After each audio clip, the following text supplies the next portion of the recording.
വഖഫ് ഭേദഗതി ബില്ലിൽ Congress നിലയില്ലാ കയത്തിൽ. Kerala Catholic bishops കൗൺസിലിന് പിന്നാലെ വഖഫ് നിയമ ഭേദഗതി ബില്ലിനെ അനുകൂലിച്ച് കാത്തലിക് ബിഷപ്സ് കോൺഫറൻസ് ഓഫ് ഇന്ത്യയും രംഗത്തെത്തിയതോടെ വിഷയത്തിൽ കോൺഗ്രസ് വിഷമവൃത്തത്തിലായി. നാളെ ബില്ല് പാർലമെന്റിൽ അവതരിപ്പിക്കാനാണ് സാധ്യത. ബില്ല് പാർലമെന്റിൽ അവതരിപ്പിക്കുമ്പോൾ എതിർക്കരുതെന്ന് Catholic Bishop Conference of India ആവശ്യപ്പെട്ടിരുന്നു. മുനമ്പം ഉൾപ്പെടെയുള്ള ഭൂമി പ്രശ്നങ്ങൾക്ക് വഖഫ് നിയമ ഭേദഗതിയുടെ ശാശ്വത പരിഹാരം കാണണം. നിലവിലുള്ള വഖഫ് നിയമത്തിലെ വ്യവസ്ഥകൾ ഭരണഘടനയ്ക്കും മതേതര ജനാധിപത്യ മൂല്യങ്ങൾക്കും വിരുദ്ധമാണ്.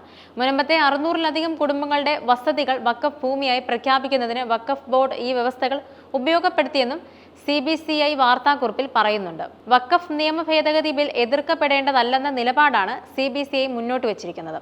വഖഫ് നിയമ ഭേദഗതി പാർലമെന്റിൽ അവതരിപ്പിക്കാൻ പോകുന്ന ഘട്ടത്തിൽ രാഷ്ട്രീയ പാർട്ടികളും നിയമസഭാ അംഗങ്ങളും പക്ഷാപാതരഹിതവും ക്രിയാത്മകവുമായ സമീപനം സ്വീകരിക്കണം.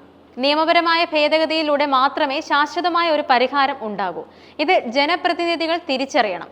മതന്യൂനപക്ഷങ്ങളുടെ അവകാശങ്ങളെ സംരക്ഷിച്ചുകൊണ്ടാകണം മാറ്റമെന്നും CBCI വ്യക്തമാക്കി. കേരള കാത്തലിക് ബിഷപ്പ് കൗൺസിലിനും കഴിഞ്ഞ ദിവസം വഖഫ് ബില്ലിനെ പിന്തുണച്ച് രംഗത്തെത്തിയിരുന്നു.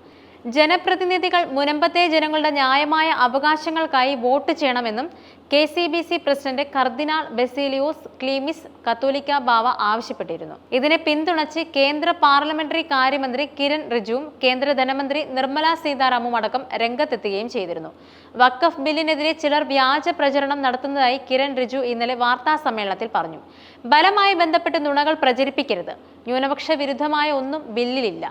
പാർലമെന്റിന്റെ ഈ സെഷനിൽ തന്നെ ബിൽ കൊണ്ടുവരാനുള്ള ശ്രമം ഊർജിതമായി നടക്കുകയാണെന്നും കേന്ദ്രമന്ത്രി വാർത്താ സമ്മേളനത്തിൽ പറഞ്ഞു.